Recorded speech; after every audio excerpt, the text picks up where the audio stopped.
Good evening. It's Monday, which means it's time for Enterprise at 8. That's right. This is Live Long and Podcast Star Trek Enterprise rewatch series. It's been about, 20 years-ish. 20 years? That's right, Twip. 20 years since tonight's episode Stratagem first aired, but we're just getting started here at Enterprise at 8. I'm Jody Simpson, and along with me is my co-host, Adam Woodward. Hello, Jody. Hey, Dave. Hello. We're going to try to do the express game today, so I'm not going to do too much in the ways of intros. And of course, also joining us is Live Long and Podcast awesome producer, Mr. Dave Mader. What are you saying? We've been sharing a cell for 3 years, Jody, and I'm just getting caught up on all this now. You don't even know my kids' names. Oh, right. Or who's older? Yeah, exactly. Kevin will probably be joining us a little bit later. He's running a little bit late today. Anyway, tonight's episode, Stratagem. This is the 65th episode of the series. This episode is about Enterprise captures Degra, the mastermind behind the Xindi weapons project, and Archer tries to trick him into revealing the location of the final weapon. I was not familiar with this word coming into the episode, stratagem. Is it stratagem? Okay. Yeah, which I learned. I looked up. Noun, a plan or scheme, especially one used to outwit an opponent or achieve an end. A series of used in a sentence, a series of devious stratagems. Oh, okay. Well, there you go. It's Sam not even just a word. Sam has fun facts here on the live stream on Facebook, YouTube, and on Twitch. Ooh, exciting. It is. Anyway, shall we get into it? And we'll get to his once it shows up. Yeah. Starts off with a guy, a Xindi man. Find these Xindi. That's right. They're a sleeping Xindi. Let them lie, they say, Jody.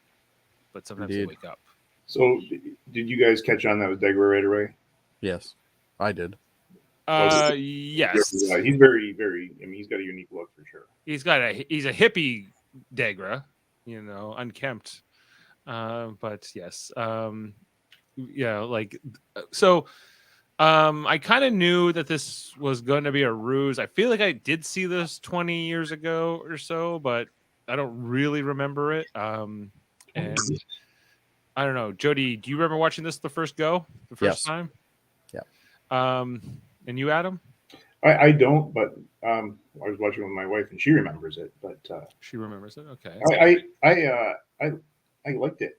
It's not usually my speed of an Enterprise, but I still enjoyed it. It was good. Like the ruse. A little different. Oh, Kevin just fell in. Look at that. He actually literally fell into the podcast. That's it. With all kinds of style. Pajama pants. You know what? The shirt itself is it's a winner. The Bob Ross. Absolutely. Yeah. So Kevin, this was a devious scheme they played here on unsuspecting Degra. Yeah, I got one question. Why not just keep Degra? Why not just keep him?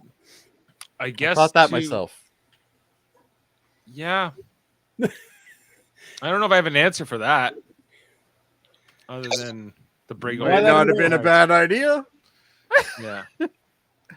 What do you guys think of just as as an opening where we see it's Archer, it's Degra, who we've met a few times, but they're both Archer. What was anyone in the audience then, or people like Kevin who were watching this for the first time, fooled that this I guess 3 years have gone by and now. No, you know what though? They've done a lot of flip flopping with time here in this series so far. So I didn't think anything was. Kevin, I don't remember seeing this. Just so you know, I thought it was okay to start this way because whether they're in the future or the past or what the hell's going on right these days, you never know with the show. But so I accepted it right off the bat. I did not. I assumed it was a plot. Just because we've had so many of these, I'm like, they can't do this again. They're not going to do this again. Yeah. When was the last time they did this? You don't tell us when we can do this again, Kevin. It was the other time travel one where the Battlestar Galactica type one where Archer's in the future and You know what I'm That was talking real. about? That was just like the time travel getting that wasn't a ruse, so that wasn't like a No, deception. they haven't was done actual this time exact travel. thing. But when he said it's been 3 years, I was like, no, this is something else. Right. Because how another 3 years have gone by here? Or Yeah. we've got another time. They're not going to do this again. And we see here that it just starts off with this battle where it's Degra and Archer, and they're running away from Xindi insectoids, and they have to work together. Or, well, Degra doesn't really help actually much here. Archer has to take over. I mean, he's just watching. Don't worry, you have amnesia, and you don't remember that we're best friends now, and we've been sharing a cell for 3 years. Well, that kind of gets explained during the episode, but at first it's just like we need, we're under attack and we have to work together. And Degra's very skeptical of all this. They do work together. Next episode like this, by the way, Future Imperfect, where it's a little bit like Future Imperfect. I want to say that Voyager did some misdirect episodes like this as well. But he's able to convince initially Degra that hey, look, we both have the same tattoos, guys. These are prison tattoos, and this is one of the most convincing parts of the whole thing. And we find out later that it's actually Denoblian tattoos. Yeah. Yes, as Phlox will tell us. Dermal art used to be very common on Denobula. Yeah. Well, I think for cold open, this is a good cold open. It gets you right in for an Enterprise cold open. I would. Yeah, like for an Enterprise cold open, this is gold. All right, but for most shows cold open, this is average. But I think it's all right. This is typical of this show, though. This show loves to show you something that happens in the future, and then it goes back to the past to explain why it's there. Or 3 days ago. They've done this many, many times on this show. But obviously, in this case, it was a ruse to begin with, so it doesn't really matter. But... And Degra is a character we've definitely met at this point, but we don't know really anything about other than he's the weapon. He's just the guy behind the weapon. That's all we really know up until this point. We found out during this episode that he has a family and he's got kids and stuff like that. But not that it really matters, but it's there. Right. I guess just to get inside the head of your enemy a little bit, I think is what the episode is also about. Is because we've met various Xindi, and some of them are nice and some of them aren't, and and there's this guy being like the guy who created the bomb, that's coming to destroy all of humanity. I think you have to learn to love the bomb, Dave. I love the bomb. Yeah, just like in Dr. Strangelove. Not a fan of that. From what I know, you're not. I was okay with it. I was okay with it. It's not it's a little bit like I think when Peter Sellers starts doing his German character near the end, the Dr. Strangelove character, it loses me. But that's another podcast.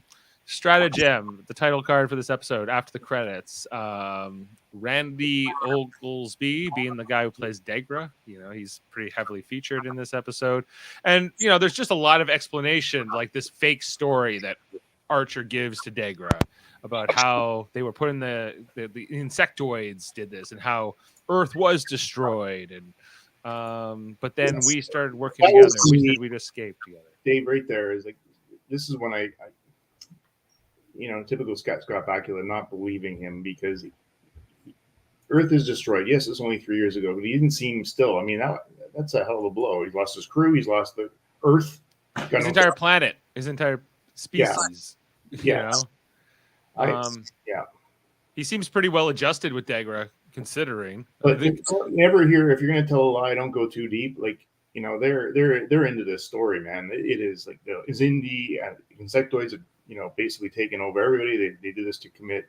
The whole idea to fight Earth was a ruse so they could take over all the Xindi. Oh yeah, the insectoids, and Degra's willing to accept this as he didn't think that the insectoids would do this, but on the other hand, he's like he wouldn't put it past them either. He wouldn't put it past them. He's like, well, the insectoids and the aquatics wouldn't allow that, and which is interesting that we get in a dynamic where you have a planet that is they're all obviously related, but they have their factions, and clearly they don't like each other in some scenarios. So Well, at this point, they all have their own planets too.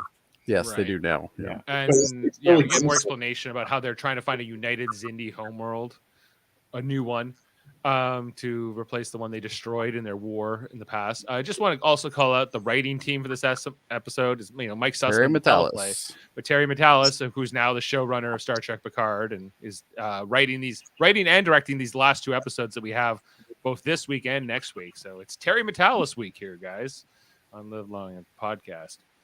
And the director, I think, is Mike Vehar, who's definitely directed a bunch of episodes before. Yeah, I don't know, like the Xindi being this interesting concept, a planet of like all these different subspecies, the primates, the reptilians, whoever, but that they still think of themselves as one people, I think is an interesting concept. Like there's one. How'd you guys feel about this bloodworm thing? It's pretty gross. I liked it. Yeah, but It was even better when we found out that Phlox was behind it. Yes. Yeah. Because at this point we don't know that. Yeah. It's aren't these him not the pulling same it things that Chekhov got put in his ear?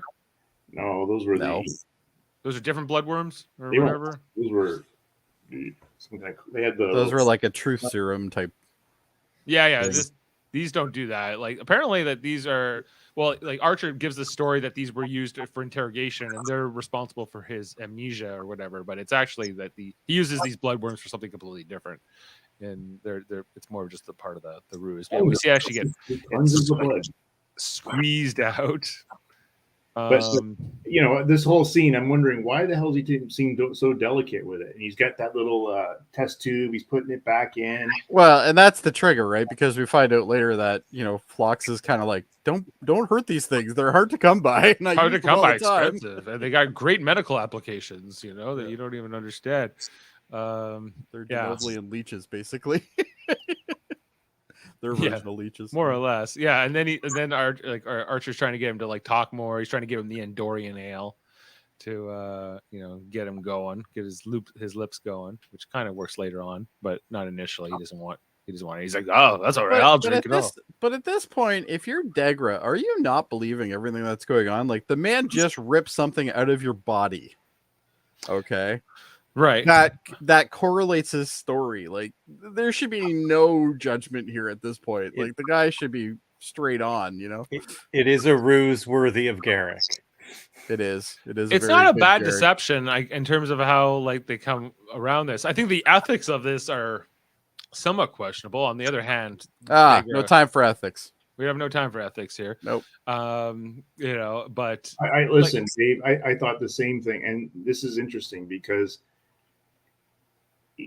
you're like he has no time for ethics, as you said. Like he's basically. I think we discovered earlier in the season this Archer is just he's going to do whatever it takes. I get that. I'm convinced Kevin likes Archer now because of that. It wasn't he's even. It was better. It wasn't Archer that I really questioned him doing this. It was more Phlox. I was like, Phlox is the one who even like comes up with this idea. He's like, well, I don't think a truth serum is going to work. So how about we erase his memory and we convince him, about these other things. And, I think when someone is developing a weapon to exterminate your entire species and destroy your planet, or even somebody else's planet. Yeah. Ethics, it gets a little wishy-washy. You don't really have to stand by those morals where that person is concerned. Right. They are trying we have a quick question here in chat, guys. Okay. Mm-hmm. Who's the worst captain? Archer. No. Wait. Burnham. Or Burnham for sure. I always forget about Discovery. I wish I could totally forget about it. I'm Burnham. But the worst captain. How do you mean though? Yeah, that's true. I mean, it could be Cisco or Janeway. I mean, they're Depends about how we're judging it. Yeah, like it depends. Like if just in terms of who's my least favorite, I think it's still Archer. Despite the fact that he's grown on me a bit throughout this process of watching these episodes, but I don't think he's my favorite of the captains. I still think Burnham's my worst. Burnham Archer is pretty low on the totem pole. Yeah, I think Burnham's pretty low too. Like as a captain, like I don't find her to be the worst character ever, but like it's hard to really root for her. Like she's like the least rootable. You don't want to root protagonist. for her. You actually want to see her. She fail goes out of her sometimes. way. Like the writers go out of their way to like write all these bad things for her that she does, and then they're like, well, it's hard to really be on her side, most of the time. But So, Adam, who do you think? I don't think it's Archer. I think Archer's grown on me too, and I don't like Archer. Trust me. But I think I'm being pretty hard on Archer this whole podcast. I mean, he for a leader, he was very, very naive of what they could offer the galaxy or himself at the time. But as things have gone on, like he's become a vengeful. Yeah, I mean, he's an Ahab, going after, and no, he's going after the white whale. Yeah, and I don't know. I don't know if I have a worse captain. I think they're all different and bother me. They all have their weaknesses. Hard bothers They all me have in their some ways with his, because of his he is so by the book and so regimented, and He's not always consistent though. That's No. one thing about Picard is he's not that consistent. especially this, Like Janeway, you always knew Janeway would be consistent. She wasn't always. Janeway also has Yeah, like these she was episodes where she consistent goes most off of the the time, deep though. end. That's and true. She does. Yeah. She's got like about 5 episodes where she completely doesn't even she's not even consistent with who she is. Like you Yeah. know, and that's writing more than anything. But Sam says Cisco poisoned 6 days an before. entire planet. but he was Oh. bringing balance to the DMZ. No, that was a personal vendetta Commander, against Eddington. I said launch torpedoes. I stand by Cisco for that decision. Cisco's terrible. No, that was a pretty dubious decision. Oh, he did it. This would be Oh, a very interesting separate podcast discussion one night because I'd like to have it. Yeah. Yeah, we should. we should do that over on Locutors or something. Yeah. We should do the Captain's Summit, but Yeah. our version. How do we want to rank these captains? I think like even just doing like an S tier captain ranking kind of system would be fun. Sounds good. Let's do that. Anyway, let's move to this. All right, guys. So back in the Back on track. Back in the episode, there's this whole thing with the plasma leak where Degra has to like get it done, and Archer gives up the oxygen mask so that Degra can survive it, and because you got a family, Degra, and the manipulation here. But then we finally get this reveal afterwards when Degra gets like the hypo spray from while they're sleeping, and we see here the outside. Archer comes out, and we see it's just a simulator. And this is Could they not have put that TV a little closer to the window? Like, Yeah, it seems a little bit funny that he's. on top of that, this is the future. Plasmas, you're not using plasmas. Come on. Yeah. But then we find out because they didn't even know that Degra was like the guy who designed the weapon. They're like they find this out in like the minutes before this, and then Trip says he's the damn bastard who made the weapon. Come I out thought here. they knew that already. They did know that already. I thought they knew that, but Well, they did know that because they were on that planet where they were Yeah. trying to put the chemosite in it, and they saw Degra. and Degra was there. Yeah. Yeah, I don't know. Trip didn't know for some reason. Well, they knew he was connected to it. I don't think they knew that he was the one that made it. Yeah, or Yeah. designed it maybe. Yeah. But yeah, and they're trying to figure out the red giant that his family is at, or where he was, or they're just trying to get information. Either because we'll find out in the flashback, which we There's a lot of Hoshi in this episode, though. fair more so. Yeah, they even give Yeah. Mayweather a little bit more And to do in this. Lines even. Yeah, I always call this ensemble, but it's not. It's Almost. still like a million lines for Archer, but we get the whole flashback 3 days earlier when they were at the debris field where they. I tested love the weapon. look of this, by the way. Yeah, This looks great. and how they detected the Xindi primate ship, but before they detected them, even though we're told later on that the Xindi have very good sensors on their ships, but for some reason they couldn't be detected, and then they say, we're about to be attacked, or and they jam communications, and we see here that Enterprise is able to take out Degra's ship with just a couple of phaser bursts. They board the ship, but while they're being boarded, these Xindi guys they delete their entire database, or most of it at least. They have the same problem that we have, though, is as they're deleting things, if you notice, the thing on the top was like counting up and down and stuff. So Yeah. it's probably the equivalent of that file animation that we get in Windows where it doesn't actually tell you the right amount of time. Right. It's just like, 3 minutes left. 3 minutes left. See, they never actually did finish the wipe though. This Xindi writing really reminds me of like Borg displays too. Yeah. Which is the green and the vertical thing. Anyway, Hoshi's helping to translate it. Trip's trying to figure out how their system works. He says it's not nacelles. It's like everything's tied into the deflector. And what does that like? I guess they're trying to say that the Xindi have like some kind of teleportation technology or some kind of wormhole technology. Well, they have the ability to open up basically rifts. Like So, like small wormholes, right? Is that what we're saying? essentially, yeah, same idea where they can travel. Which is what through. that's the second ruse later on when they fool Degra into thinking that they've replicated their technology that they've got into Azadi Prime in much less than 3 weeks, which is how far away it is by warp. Yeah. We see that this flashback, the Xindi guys are in the cell. Guys, remember they did capture those Xindi reptilians at the end of I think they were dead, Dave. I guess they were dead, right? Like they must have been. Well, and that might make sense though, because there's a scene later on in the episode where Phlox is like, "Oh, their bio looks almost identical. Their neural like patterns are the same." Yeah, the apes and the insects have the same bio patterns or whatever, and that would make sense because he was looking at these dead bodies the entire time. And in the episode, he does say, "Set your phaser to kill," because stun doesn't do anything. Yeah, but wouldn't kill just stun them or just kills them? I would assume it just kills them since they are no longer around. They're unstunnable. The unstunnable reptilians. Can't stun them. Only can kill them. Oh yeah. Okay. Fine. I guess. Yeah. And we see here about how I don't know. There's like in this flashback. Oh look, Malcolm's in this episode. Malcolm. Yeah, he's in the chair, man. He's commanding on the bridge. A little bit here. That's the scariest part of this episode. There's the flickering of the lights, the fact that the where they are is interfering with some of their systems, and this will come back later, basically in proving that or tipping Degra off that this is a ruse, that like the whole thing's a deception.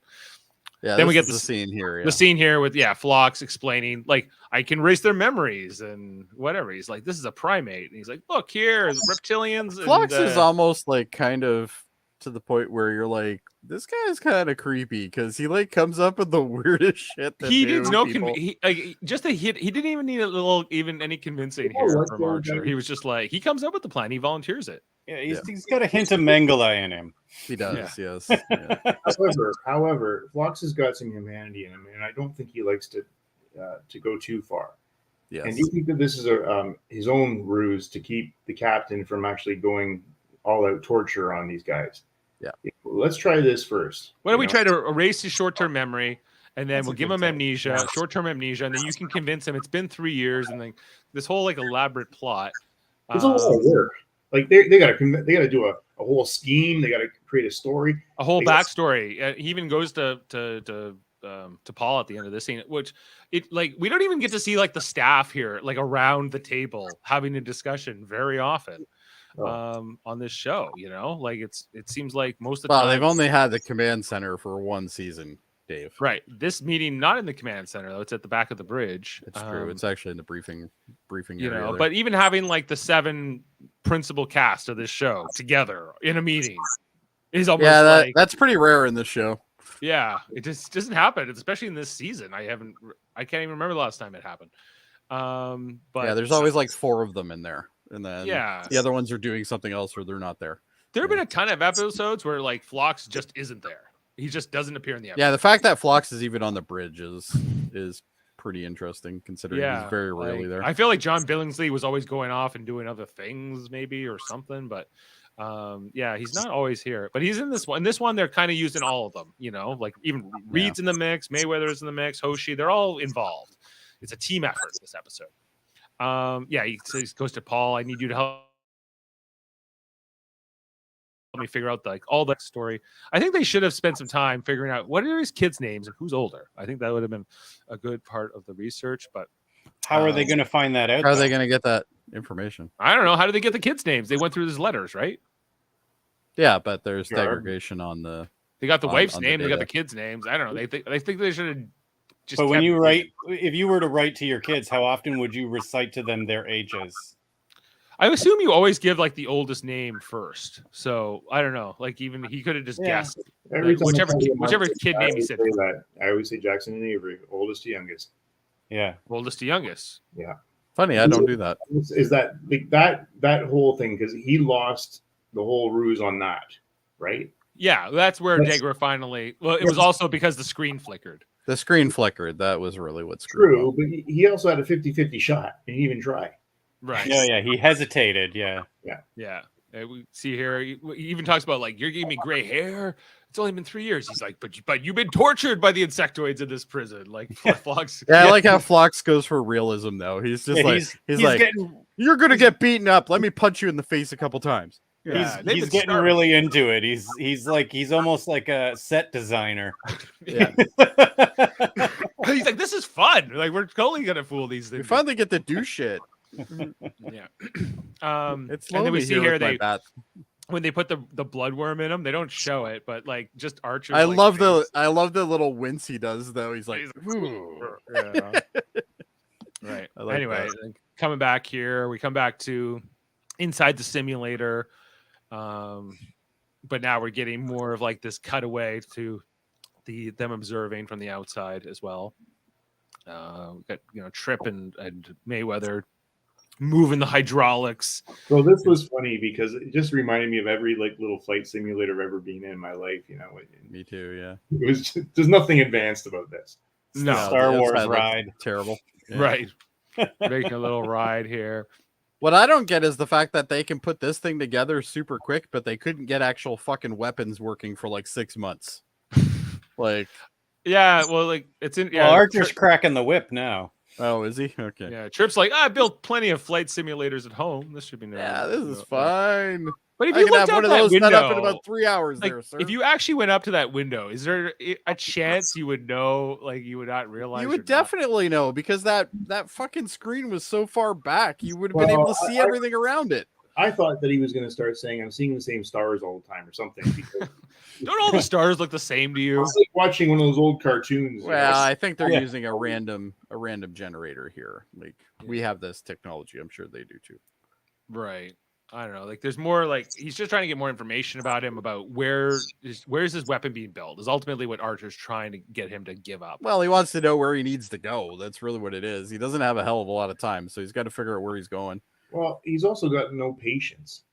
Like yeah, to be a real interrogator, Right. Yeah, I don't think Archer was your best pick here. I wondered about that too. It would have been kind of interesting if they put somebody like DePaul in there with him or somebody. DePaul would have been good. Even like Mayweather. Give Mayweather the episode where, but or somebody else.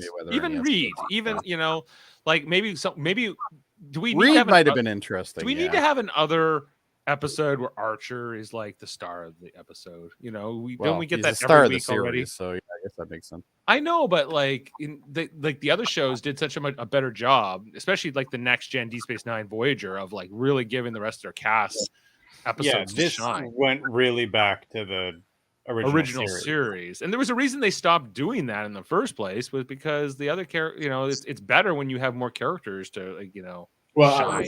At this point like Hoshi's a waste. Like she's a good actress and she's been in 1 or 2 episodes this whole season so far.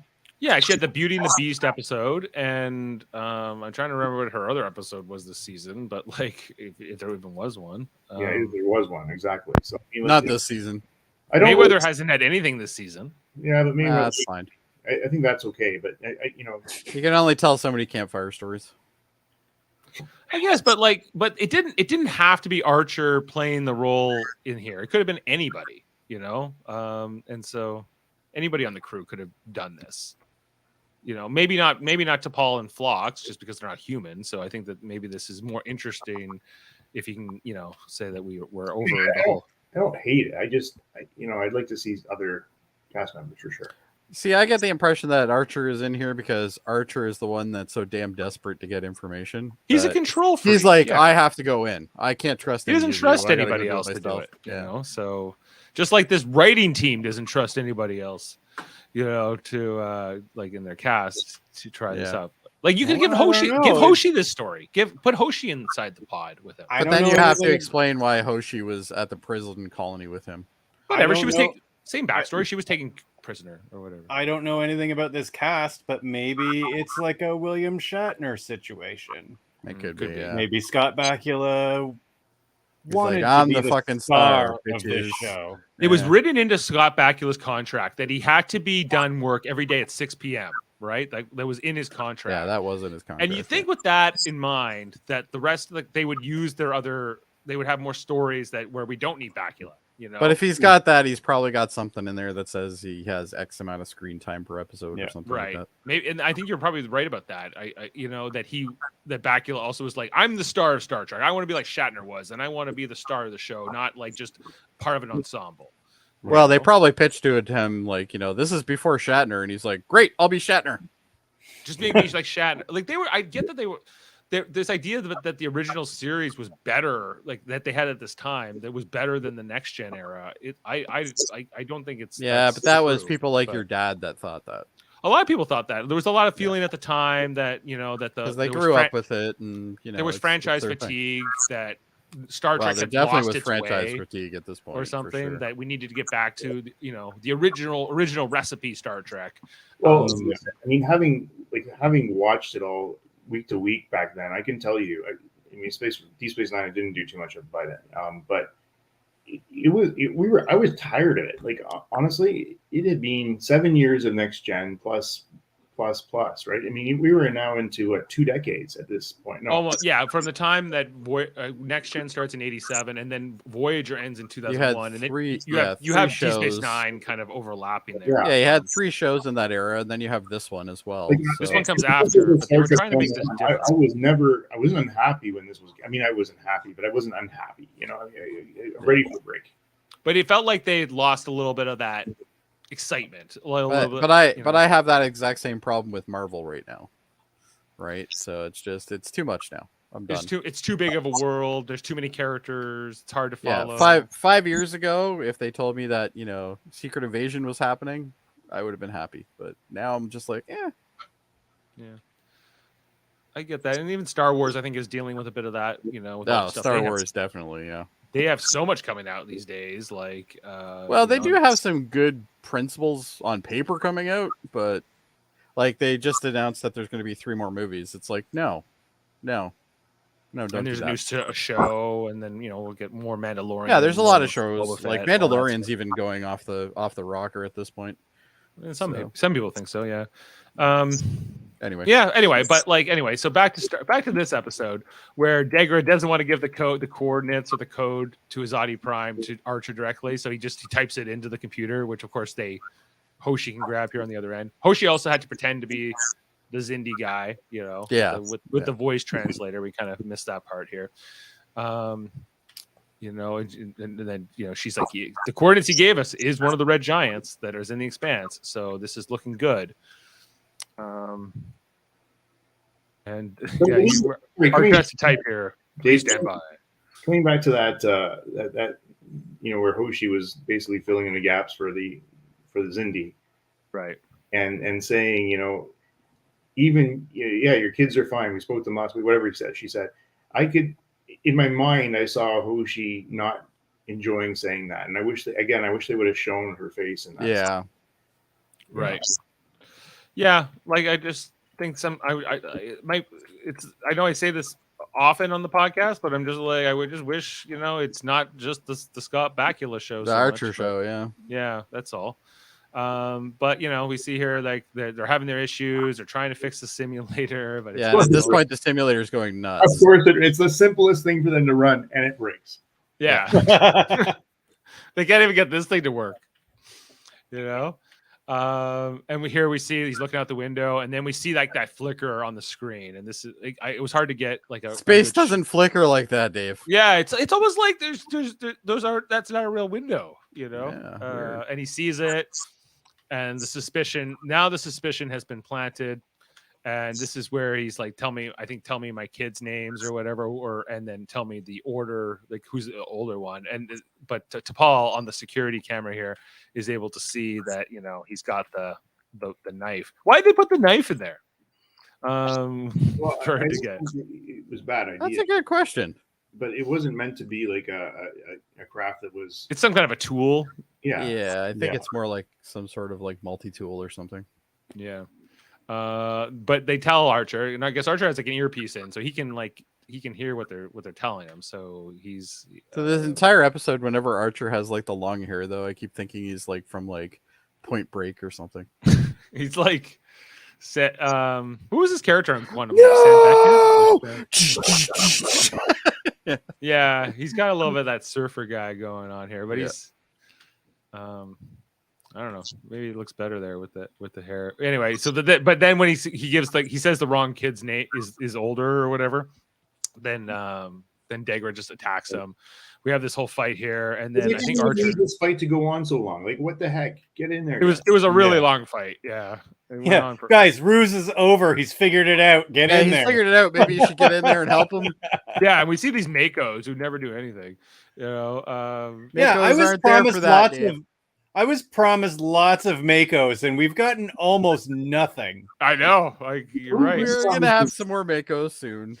They're coming one day. Don't worry. You know. Actually, next week's episode has a lot of Makos in it, I think. Is it? Okay, well, finally. Anyway, so they're like, take him to the brig. We even see here Archer's. He got cut in this fight here with Degra. Degra managed to. His crew is so good at protecting him.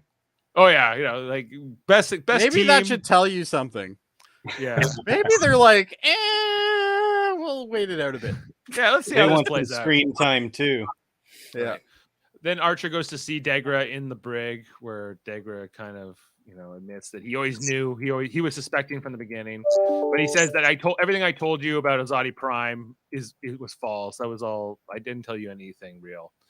Well, and I like the scene. I think just after here. Actually, I think this is the scene here where they're like, some of them are like, yeah, he's definitely lying, and then other ones are like, yeah, why would he encrypt it? But why would he encrypt it? Like And they're even kind of fighting among themselves, really, on what. But the dilemma is that intentions are they need to know if this lead is legitimate or not, because it's a 3-week trip to get to wherever this is by warp. And if So they go there, then this. If they go there and the weapon's not there, then they're screwed. then they're screwed. But they don't have any other leads. So, I mean, what's the debate? Just go.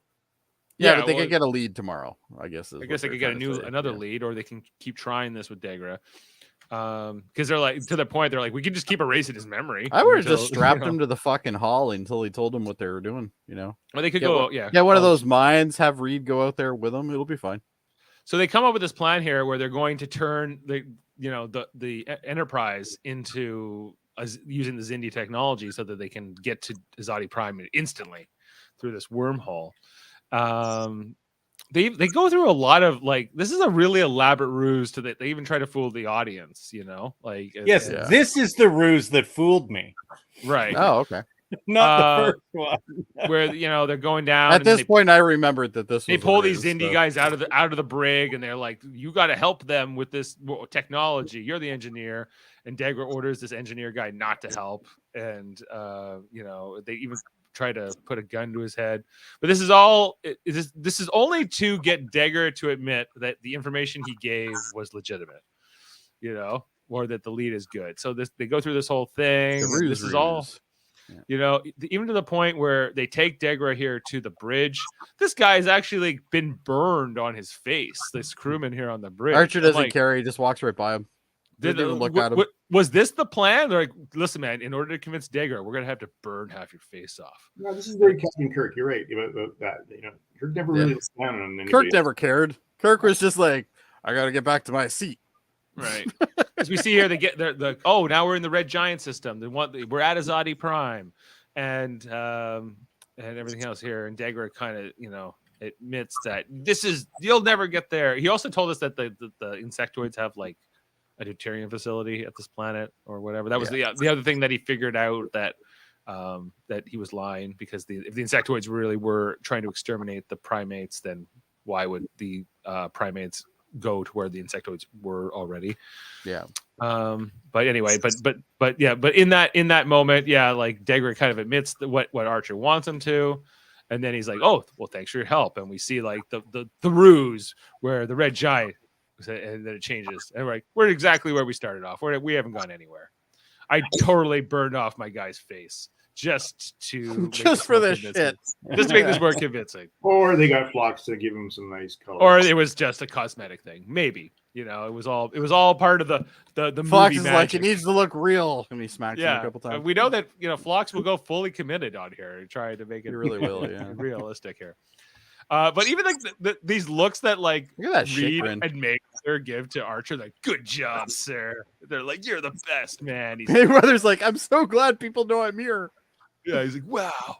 And Archer's like, You're You're the best. that was pretty cool of me, wasn't it? You know, And Archer's just like, Here's the problem with this episode right here is when they're starting to think, okay, we're going to put Degra back into his ship, let him go finish his work. yes, this is dumb.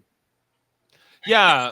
Like, I guess they erased all their short-term memories. They also bring up the point of like, well, why would they delete their entire computer database? He's like, I don't know. Like, they'll figure that out for themselves. The only thing I can think of here, which I guess is kind of what the story's trying to tell us, is that they want to make it so they're not going to be known that they're coming.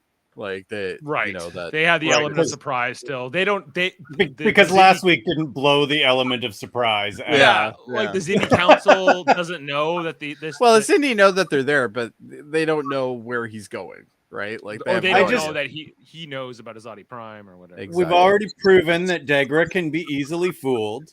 Yeah. I'm pretty sure they could eventually get him to tell them how the whole thing is made. Oh, probably. Probably. Eventually, yeah. You know, like I don't know. You do not give up an asset like that. That's my only gripe with this episode. I can't disagree with you. Like, Yeah, I'm kind of with you on that one too. but they just let him go, and then they go to warp, and that's pretty much the end of the episode. Like, That's it. Adam, do you want to give us the fun facts that we would? Yeah, since he's actually called out Terry Metalis, I was just looking at him and seeing what his story is. For those who don't know, he's 47. He became involved in Star Trek back in the Voyager days as a associate producer, production associate, and then he went on to write 2 episodes, which one of them we've seen so far. No, actually, we saw Impulse. Did we see Impulse so far? Impulse. Yes. Yeah, we did. This one, but he was mainly assistant to executive producer Brandon Braga. He made a cameo appearance as an Enterprise D crewman in the final episode of Enterprise. These are the Voyages. Which I will be giving a very bad rating to when we get to that episode. I think we all will. The true ending of this series is the episode before that. The planets Metalis and Metalis Prime were referenced in Enterprise episodes Dear Doctor and Dawn were named after him. Yeah. Now he's moved on and again now. So that's interesting. Okay, so what's interesting about this episode? A bottle of Endurian ale. You guess, that Archer shares with Degra is a reuse of the Skaggerin whiskey bottle as seen in Enterprise North Star. This is the kind of fun facts we have tonight, guys. These are less fun, but They're less fun. Yeah. Josh Drennan originated the role of Thalen in Enterprise Proving Ground, and he reprised the role in this episode, but was replaced by Christopher Goodman, character in the Enterprise Azadi Prime. So we've got an episode coming up called that. In this episode, Phlox refers to the regular bloodworms as harmless. Coincidentally, David Gerald's rejected Blood and Fire script for Star Trek Next Generation would have also included regular bloodworms carrying dangerous and a terrible plague with a social stigma on the carriers. So, right at the beginning, the caption reads 3 days earlier, and the captain gives the date of December 12th, 2153, exactly 167 days after the release of Star Trek 4, The Voyage Home. The premise was used a number of times in the television series Mission Impossible. And this is, as I said earlier, the second story written by Terry Metalis, and the first was Impulse. And that's it. So the premise of the shuttle pod ruse is based on 36 hours in which James Doohan, I don't think it was James Doohan, by the way, I think it was James Garner, played, I remember that movie, played the role of Bishop. And this was the same, here it is, in the Next Generation Future Imperfect, which we already talked about. Yeah, it wasn't James Doohan. No, James Garner. James Garner, right. Okay, well, thank you for the fun facts, Adam. And there we go. Fun fact, of course, Sam was born around the time of this episode. He thinks Hoshi is a waste, lost the potential. Why was she not used more? I'm with you, Sam. And he likes your pants, Kevin. And my pants. All right. He likes your shirt. He And likes your pants. whole told you. ensemble. Your today. whole I outfit. told you, I'm full of style today. That's You it. are. Indeed. Let's get to This our is ratings, how guys. your Oh, yeah. spiritual leader dresses. Oh wait, did I go premature there? In the You have a- this episode, an archer simulates raising the shields, deflector shields. Sorry, the shuttle's deflector shields. The computer schematic shows the shields being enveloped by a series of dots. This is similar to the computer schematic depictions of shields being raised in next Wrath of Khan by the Reliance. I like that. Yeah, Or that. where he's like, "Doo, doo, doo, doo, doo, doo." I'm Yeah. like, can you not make this go faster in the future? No. Anyway, all right, let's get to our ratings, guys. Jody, what do you want to give Stratagem? I'm gonna give this one. I'm gonna do an 8. An 8. Okay. Adam? I'm going to give it an 8 as well, and not for Scott Bakula's performance, but I did like the guy Oglesby, the guy who played Degger. I think he was pretty good. Yeah, He's Digger's decent, a yeah. good character. Yeah. I think this episode's whatever. Like, I think I would probably like. I get it's part of the bigger story, but I don't think it's like it didn't blow me away. I'm going 7.5 on it. I didn't like this one as much as some of the others either. So 7. 7. Kevin Davin has given this a 9. Davin surprised me. He liked it. We're averaging at just under 8, 7.9, and this has an 8.1 on IMDb. And we already kind of talked about the writers, Terry Metalis, Mike Sussman, and the director, Mike Vehar. And we're almost at the end of 2153, guys. We're almost to 2154.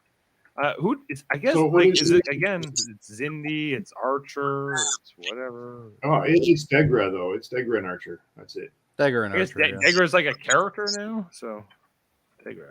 That's what they call them when they're in the show. I guess so. All right. So what comes after this episode, Jody? Harbinger. Harbinger? Harbinger, yeah, or Harbinger. I don't know. Anyway, Enterprise rescues an alien from a massive spatial anomaly. There you go. But its lone pilot refuses to explain why he was there. Reed and Hayes confront each other over their roles in the ship. So this is a Makos episode.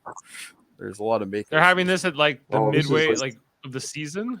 This is. I think Adam now has just figured out which episode this is. I'm not gonna. Rate. I have anytime that Reed is challenged, I love it. Yes, So, and there's a lot of challenge on this one The Mako were finally saying because Hayes is like, dude, I'm here for a reason. Yeah. It's Yeah. generally because you're inadequate, and that's All right. Yeah. This might be a good episode. This might be a high rating next week. We'll have to see. But There yeah, is so- there is some more to Paul, massaging people though, but it's somebody different. Awesome. more that's serious Vulcan neural pressure therapy, guys. Don't Like she's opened up a practice at this point. yeah. Excellent. Well, lots of referrals from Dr. Flox. Okay, guys. Well, I think that's probably it for our review of I think Stratagem. we're saying bye to Adam now. I think though. Yeah, well, he has to go in the next 4 minutes. I gotta go. or- All Okay. right. Listen, All right. let's have a great week. I'll see you on Thursday. Looking forward to See it. you Thursday for the Picard podcast. Episode 9. Talking episode 9. And on that segue, check out all our great content here on Live Long and Podcast all week long. Like what, Dave? Like, in our command division where we do the episode reviews, like this one. But tomorrow we'll be talking about Deep Space Nine. We're talking about the episode Valiant, we think. Are we on tomorrow? We Yeah, think. I think so. I guess it's just me and you. If you now. pull out, the whole thing falls apart, Kevin. Just so you know. It's just Dave talking to himself. Yeah. He's got to have somebody with him. So, but we think we'll be talking about that episode tomorrow, Valiant from Deep Space Nine's 6th season. And then later this week, as Adam mentioned, we'll be talking about the next episode of Star Trek Picard, episode 9, titled Vox. Only 2 episodes left in this 3rd season of Star Trek Picard. So we're going to finally find out what's going on, maybe. We'll see. or will they drag it on for another episode? We're gonna talk about that. So and then we have, of course, our locutors of Trek division, which is Davin and Dave Pugsley, doing their long format podcasts. The science division, where Davin will do like debates and trivias and different activities of that nature, Class L probes, and our operations divisions, where we'll like talk about video games or do Star Trek radio theater. Most recently, we did Star Trek Lower Decks, from a comic book, actually, telling that whole story in an audio version. So check that out. Check out our great podcasts here on Live Long and Podcast all the time. And we're part of a greater federation of podcasts, the United Federation of Podcasts, which you can find at ufpodcasts.com. We got shows like Trivial Debates. Most recently, Chris Murphy was hosting with a wrestling-themed episode with Jaemeel, Jason Phillips, and Andre Mayette. Check out that great podcast. There's the KBBBL podcast every Friday with Davin and Francis and Baker talking about episodes of The Simpsons. I'll be on this Friday talking about the episode Dancing Homer, where Homer goes to Capital City. Is the mascot for the Capital City guys. I was like, I have to be there for that one, Davin. So I'm coming in for that. We have the Are they ever going to cover the one about the World Trade Center? Yeah, if they do, I want to be on that one. I think that's you mean when they went to New York City? Yeah, well, yeah. He ends up, his car ends up in the middle. Yeah, I love that episode. World Trade Center. I was like, that episode when Homer goes to New York City is just like when Davin went to Toronto last summer for the wedding. I love that episode. It has the literally best line of all of Simpsons. In my opinion. Do you have something to drink? We have Mountain Dew or crab juice. Ew! Oh, I'll take a crab I'll juice. Have a crab juice. I love that. It's like when they tore into Arby's. They're like, I like how he goes up the one tower and then they're like, the bathroom's not working. You got to go in the other tower. Yeah. Sorry about that. They put all the jerks in Tower 1. Yeah, put all the jerks. Hey, what are you talking about? Yeah, that's a good episode. It was a great episode. And they took it out of syndication for a long time. So. Yeah, because of the whole 9/11. I kind of get it, but not. Anyway, but other podcasts we have here on the network includes the Super Mater Brothers podcast. They're brothers. We are brothers. I've enjoyed your company as always, but it appears it's time we said goodbye. It's kind of fitting because only one brother's over there. Yeah, well, sometimes Jeff comes. Because right now we're covering Survivor season 44 on Wednesdays. They are now just into the merge. The yellow shirt guy's gone, guys. Well, that's fine because he's not mine. But your big guy's still there on the front row. He's still in the game. Guy with the jean shorts. Yeah, they were starting to target him though, so watch out. Uh-oh. So we'll see how that goes. I'm and very then big about that, Dave. Just so you know. I know. Big Brother Canada 11 we're covering on Tuesdays and Thursdays, mostly with Foster and Jaemeel leading the charge there, as I'm often on the Picard podcast. Holy crap, that guy's got a lot of O's in his last name. The Hope? Yeah. Yeah, he's from Milton. Really? Yeah. He's a good guy. Check out our coverage on that, and then also the Mary Mater Marvel Society, where we talk about MCU over there. Most recently, Ant-Man and the Wasp: Quantumania, and soon we're going to be talking about Guardians of the Galaxy 3. There's also the Hellbound podcast on Wednesdays. Alex Blackburn, Michael Chan now on White TV's Popularity Papers, which debuted today on White TV. So if you get that and you like White TV, even if you don't, check out Michael Chan is one of the principal cast of that new show. And the X-Rated podcast with Davin and Andre on Tuesdays, where they talk about X-Men, the animated series. Andre also has the Graphics History I don't know. Graphic I don't know. I said it wrong last night. And it's Davin Graphic Histories. Okay, well, it is what it is. Like it's in the words. It's right there. It's right there. If you guys can read, what do you need me to say it for? So it's Andre. He interviews people. Check it out. And then Hold Up, a movie podcast with Davin and Murphy every second Wednesday, where they talk about 3 movies in a different theme. I haven't watched the newest one yet. They were talking. Yeah, I wasn't as into those movies that they were into, but this one they got coming up is all about like hackers in the net and guns akimbo or something. So that will be cool. I think they're talking about movies, the internet, and the newest member of the network, guys. We got Eamon on Track, a new podcast by Eamon Mater, where he's talking about albums. musical albums. We just did the pilot episode yesterday where we talked about the Hamilton musical double album as the premiere episode. And I think Davin will be going on as the next guest, talking about a whole different album. So I assume he's picking the albums based on the guest that's going to talk with him. He's letting the guest pick the albums. Yeah. So you picked Hamilton? I did. Gotcha. It's good. Good. It's on brand. Yeah, on brand. It's on brand. You know, or am I an Aaron Burlington, or am I an Alexander Hamilton? I don't know. But You're a lot of things, Dave, but we don't have that kind of time. yeah, I think that's it though. Those are all the podcasts on the UFP, right? So we hope you will check out. There's something there for you. If you, no matter who you are, there's got to be one of those that you'd like. I think, right? So anyway, on that note, we'll sign off. Dead silence. We should have a cricket sound for that. Yeah, when that happens. Okay. Anyway, Save your breath. okay, Archer. All right, we'll see you next time. And on that note, we'll play on a clip. Live long and podcast, everybody. See you next time. When it arrived in your star system, I watched the incoming telemetry with the other members of the council. 7 million lives were extinguished in front of my eyes. I asked myself, how many of those were children?